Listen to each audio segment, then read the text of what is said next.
Hello ಗೆಳೆಯರೇ, ಎಲ್ಲ ಹೇಗಿದ್ದೀರಾ? ಎಲ್ಲರೂ ಚೆನ್ನಾಗಿದ್ದೀರಾ ಅಂತ ತಿಳಿತೀನಿ. ಇವತ್ತು ನಾನು ಚಿಕನ್ ಮಂದಿ ಮಾಡ್ತಾ ಇದ್ದೀನಿ. ನಿಮಗೆಲ್ಲ ಗೊತ್ತಿರುತ್ತೆ ಅನ್ಸುತ್ತೆ. ಇದು ಕೇರಳದಲ್ಲಿ ಸ್ವಲ್ಪ ಫೇಮಸ್ಸು. ಇದು ಅರೇಬಿಕ್ ಫುಡ್ಡು. ಅರೇಬಿಕ್ ಬಿರಿಯಾನಿ ಇದೆಯಲ್ಲ, ಅದೇ ಇದು ಮಂದಿ ಅಂದರೆ. ಸಿಂಪಲ್ ಆಗಿರುತ್ತೆ, ಎಣ್ಣೆ ಗಿಣ್ಣೆ ಏನು ಬೇಕಾಗಿಲ್ಲ ಇದಕ್ಕೆ. ಸಿಂಪಲ್ಲು, ಅದರ ತುಂಬ ಟೇಸ್ಟಿಯಾಗಿರುತ್ತೆ. ತುಂಬ ಟೇಸ್ಟಿ, ಮೈಲ್ಡ್ ಆಗಿ, ಖಾರ ಏನು ತುಂಬ ಇರಲ್ಲ.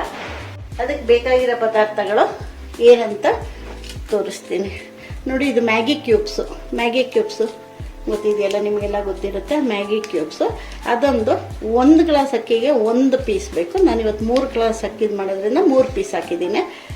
ಈ ಮಸಾಲೆಗಳನ್ನ ಹುರ್ಕೋಬೇಕು ಸ್ವಲ್ಪನೇ. ಒಂದು 6 ಲವಂಗ ಹಾಕೊಂಡಿದ್ದೀನಿ, 1 ತುಂಡು ದಾಲ್ಚಿನ್ನಿ ಹಾಕೊಂಡಿದ್ದೀನಿ, 1-2 ಸ್ಪೂನು ಮೆಣಸು, 2 ಟೇಬಲ್ ಸ್ಪೂನು ಕೊತ್ತಂಬರಿ ಬೀಜ, 1 ಟೇಬಲ್ ಸ್ಪೂನು ಜೀರಿಗೆ.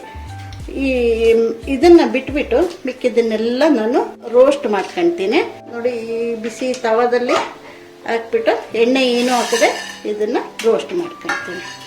ಇಲ್ಲಿ ಚಿಕನ್ನು ಇದಕ್ಕೆ ತುಂಬ ದೊಡ್ಡ ಪೀಸ್ ಬೇಕು, ಆದರೆ ನಾನು ಮೀಡಿಯಮ್ ಸೈಜಲ್ಲಿ ಮಾಡ್ಕೊಂಡಿದ್ದೀನಿ. ಮೀಡಿಯಮ್ ಸೈಜ್ ಅಂದರೆ ಎಲ್ಲರೂ ತಿನ್ಬೋದು. ದೊಡ್ಡ ಪೀಸ್ ಆದರೆ ತುಂಬ ವೇಸ್ಟ್ ಮಾಡ್ತಾರೆ. ಅದರಿಂದ ಇದಕ್ಕೆ ಮೆಣಸಿನ್ಕಾಯಿ ಪುಡಿ, ಸ್ವಲ್ಪ ಮೊಸರು, ಸ್ವಲ್ಪ ಜಿಂಜರ್ ಗಾರ್ಲಿಕ್ ಅಂದರೆ 1 ಸ್ಪೂನು, 1 ಸ್ಪೂನು ಮೊಸರು, 1 spoon ginger garlic paste, 1 spoon chilli powder, ಉಪ್ಪು ಹಾಕ್ಬಿಟ್ಟು ಕಲಸಿಟ್ಟಿದ್ದೀನಿ. ಇದು ನೆನ್ನೆನೆ ಕಲಸಿಟ್ಟಿದ್ದೆ. ಇದು ಅನ್ನದಲ್ಲಿ ಮಧ್ಯದಲ್ಲಿ ಇಡೀನೇ ಮೆಣಸಿನ್ಕಾಯಿ ಹಾಕಬೇಕು. ಅದು ಹೆಂಗೆ ಇಡೋದು ಅಂತ ನಾನು ತೋರಿಸ್ಕೊಡ್ತೀನಿ. ಅನ್ನಕ್ಕೆ ಏನೇನು ಬೇಕು ಅಂದರೆ ನಿಂಬೆಹಣ್ಣು, ಒಣಗಿದ ನಿಂಬೆಹಣ್ಣು. ಇದು ನಾನು ಕಟ್ ಮಾಡಿಬಿಟ್ಟು ಓವನಲ್ಲಿ ಇಟ್ಬಿಟ್ಟು ಡ್ರೈ ಮಾಡಿ ಇಟ್ಕೊಂಡಿರ್ತೀನಿ, ಅದನ್ನು ಹಾಕಿದ್ದೀನಿ. ಅನ್ನಕ್ಕೆ ಬೇಕಾಗಿದ್ದಷ್ಟು ಉಪ್ಪು, ಏಲಕ್ಕಿ, ದಾಲ್ಚಿನ್ನಿ ಮತ್ತು ಒಂದು 6-7 ಲವಂಗ, ಇಷ್ಟನ್ನು ಹಾಕೊಂಡಿದ್ದೀನಿ. ಇದು ಅನ್ನಕ್ಕೆ.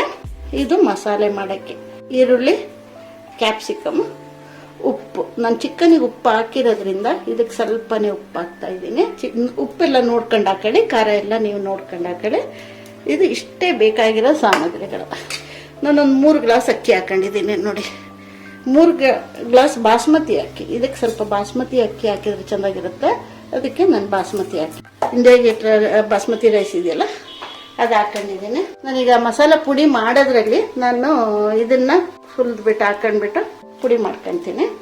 ಏನಿಲ್ಲ, ಸ್ವಲ್ಪ ಬ್ರೌನ್, ನಿಮಗೆ ಗೊತ್ತಾಗುತ್ತಲ್ಲ ಹುರ್ಕೊಂಡ್ರೆ ಸಾಕು.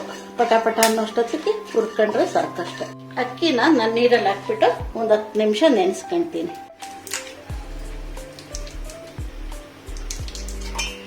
ಮಸಾಲೆ ಹುರ್ಕೊಂಡಿದ್ನಲ್ಲ, ಅದನ್ನು ಇದರಲ್ಲಿ ಹಾಕ್ಕೊಂತೀನಿ. ಈಗ ಇದನ್ನು ಪುಡಿ ಮಾಡ್ಕೊತೀನಿ. ಈಗ ಈ ಮಸಾಲೆಗಳನ್ನೆಲ್ಲ ಹೆಂಗೆ ಮಿಕ್ಸ್ ಮಾಡೋದು ಅಂತ ತೋರಿಸ್ತೀನಿ. ಫಸ್ಟು ಚಿಕನ್ ಹಾಕ್ಕೊಂತೀನಿ, ಕ್ಯಾಪ್ಸಿಕಮ್, ಉಪ್ಪು ಮತ್ತು ಈರುಳ್ಳಿ ಪುಡಿ ಮಾಡಿದ್ದೀನಲ್ಲ. ಈಗ ಇದು ಮಿಕ್ಸ್ ಮಾಡಿಬಿಟ್ಟು ಒಲೆಯಲ್ಲಿ ಹಂಗೆ ಇಡೋದು. ಬೇರೆ ಏನು ಎಣ್ಣೆ ಗಿಣ್ಣೆ ಹಾಕಬೇಕು, ಉರಿಬೇಕು ಅಂತದ್ದು ಏನಿಲ್ಲ.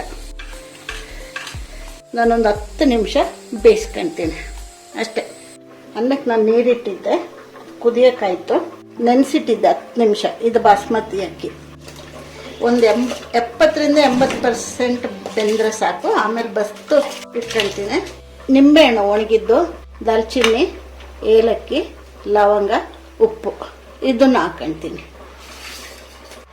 ಈ ಒಣಗಿದ ನಿಂಬೆಹಣ್ಣು ಬೇಕಾದರೆ ಅಂಗಡಿಗಳಲ್ಲೂ ಸಿಗುತ್ತೆ, ಸೂಪರ್ ಮಾರ್ಕೆಟ್ಗಳಲ್ಲೆಲ್ಲ. ಒಂದು 5 ನಿಮಿಷದಲ್ಲಿ ಬೆಂದುಬಿಡುತ್ತೆ. ಮಸಾಲೆ ಎಲ್ಲ ಹಚ್ಚಿಬಿಟ್ಟು ಇಟ್ಟಿದ್ನಲ್ಲ, ಒಂದು 5 ನಿಮಿಷ ಆಗಿದೆ. ಮಿಕ್ಸ್ ಮಾಡೋಕ್ಕಾದ್ರೆ ಮಿಕ್ಸ್ ಮಾಡಿ, ಇಲ್ಲದಿದ್ರೆ ಅದು ನನಗೆ ಅಲ್ಲೇ ಬೇಯಲಿ ನೋಡಿ. ಅನ್ನ ಆಗಿದೆ. ಅನ್ನನ ನಾನು ಸೋಸ್ಕೊಳ್ತೀನಿ. ಒಂದು 5-6 ನಿಮಿಷದಲ್ಲಿ ಆಗೋಗ್ಬಿಡುತ್ತೆ ಅನ್ನ. ಬಾಸ್ಮತಿ ಅಕ್ಕಿ ಬೇಗ ಬೆಂದ್ಬಿಡುತ್ತೆ ನೋಡಿ. ಈಗ ಈ ಚಿಕನ್ನ ಸ್ವಲ್ಪ ತವದ ಮೇಲೆ ರೋಸ್ಟ್ ಮಾಡ್ಕೊಳ್ತೀನಿ. ತವದಲ್ಲಿ ಅಂಟ್ಕೊಂಡೇ ಇರಲಿ ಅಂತಬಿಟ್ಟು ಒಂದು ನೋಡಿ ಇಷ್ಟೇ, ಒಂದೇ 1 ಸ್ಪೂನು ಎಣ್ಣೆ ಹಾಕಿದ್ದೀನಿ.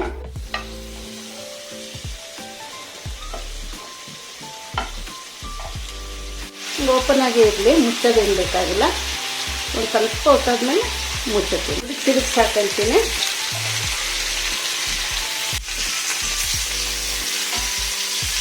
ಈಗ ನಾನು ಅನ್ನನ ಹೆಂಗೆ ಹಾಕೋದು ಅಂತ ತೋರಿಸ್ತೀನಿ.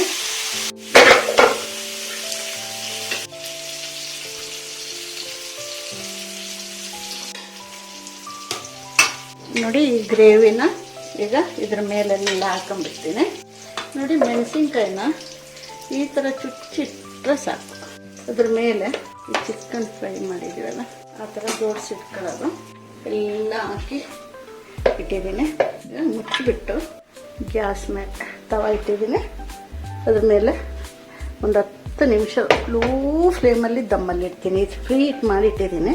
ಇದ್ರ ಮೇಲೆ ನಾನು ವೆಯ್ಟ್ ಹಾಕಿರ್ತೀನಿ. ಆದರೆ ಅದೇನು ಬರಲ್ಲ, ಆದರೆ ಹೊರಗಡೆ ಹೋಗೋದು ಬೇಡ ಅದರದ್ದು ಇದು ಅಂತ ಬಿಟ್ಟು ಅಷ್ಟೇ.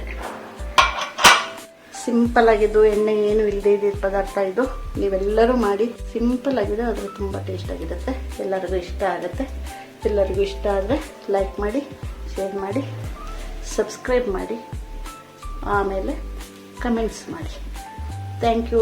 ಎಲ್ಲರೂ ಕಮೆಂಟ್ಸ್ ಮಾಡೋರಿಗೆಲ್ಲ ತುಂಬ ಥ್ಯಾಂಕ್ಸ್. ಓಕೆ, ನನ್ನ ರೆಸಿಪಿಗೆ ತುಂಬ thanks. Thank you very much.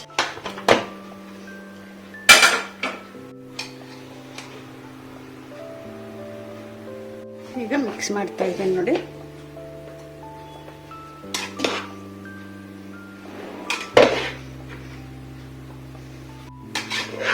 Biryani ಥರ ತುಂಬ ಮಸಾಲೆ ಹಂಗೆಲ್ಲ ಇರಲ್ಲ.